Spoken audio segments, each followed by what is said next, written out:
The Cold War balanced the world on a knife's edge, a time when one false signal could end civilization.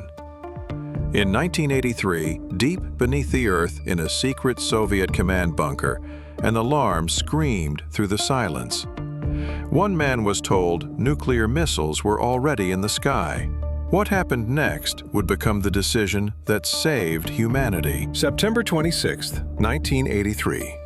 The Soviet Union's early warning station outside Moscow. Lieutenant Colonel Stanislav Petrov sits at his console, watching endless lines of data scroll by. Suddenly, the alarm sounds. The system reports a U.S. nuclear launch. One missile, then 5.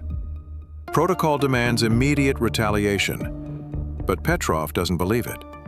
Something feels wrong, deeply wrong. Petrov's mind races. The data says America has launched its first strike. He knows the Soviet system, precise but vulnerable to errors.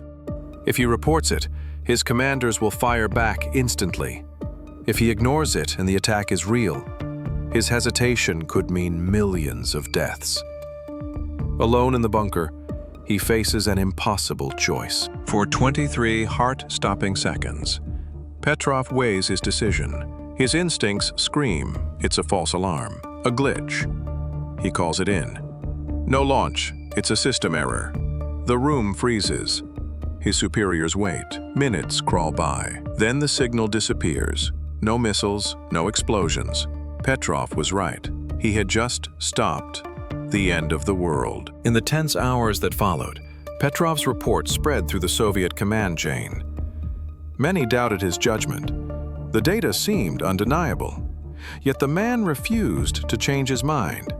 He insisted the satellite system had misread sunlight reflecting off clouds. It wasn't an attack. It was the sky itself, fooling the machines built to destroy. Outside the bunker, the Soviet Union held its breath. Military readiness levels rose across the nation. Nuclear crews waited by their launch keys. None of them knew. One man had defied the computer's orders. Had Petrov been wrong, their hesitation would have cost everything. Instead, his calm skepticism prevented the most catastrophic war in human history. Later investigations confirmed Petrov's instinct.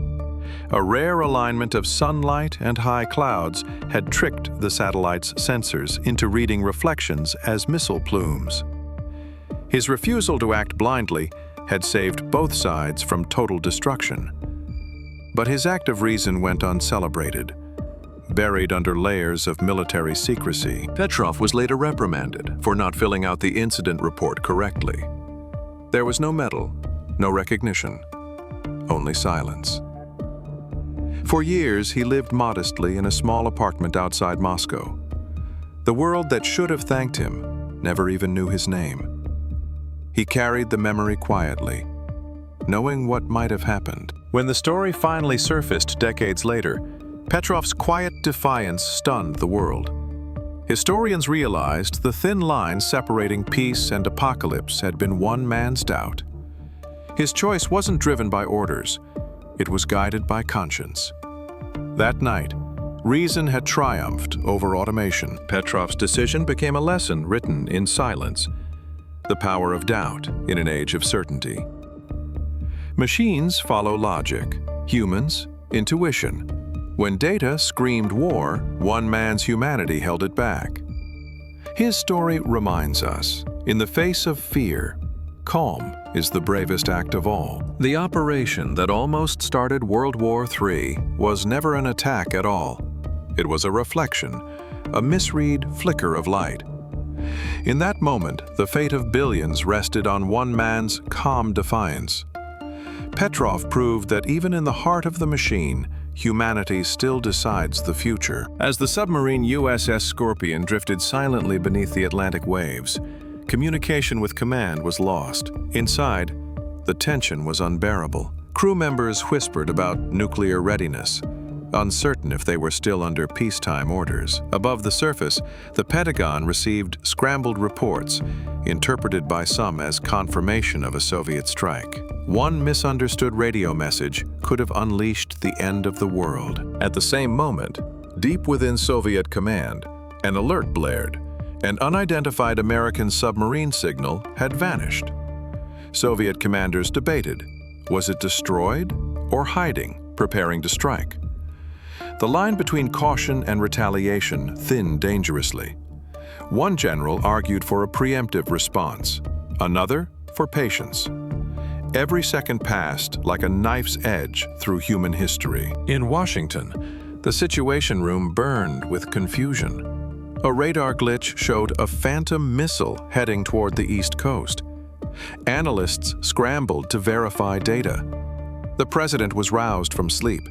His advisors debated launching a counterstrike. The world held its breath, one false reading away from nuclear annihilation. Then, a technician noticed.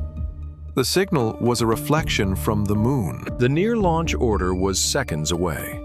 Missiles sat primed underground, keys inserted, awaiting the dual confirmation. Soldiers' hands trembled on the launch consoles. Humanity hovered on the brink, unaware that peace and extinction stood divided by a single phrase: hold your fire. That order, finally given, pulled the world back from the abyss. The crisis ended quietly. A single radio operator's correction prevented the launch code from transmitting. His calm voice, buried in static, stopped the chain reaction. Later, both sides would realize how close they came, one keystroke away from nuclear winter. That nameless operator became the unknown savior of humanity. In Moscow, a young intelligence officer reviewed the night's decoded messages, realizing that what had almost unfolded wasn't an act of aggression, but a tragic chain of miscommunication.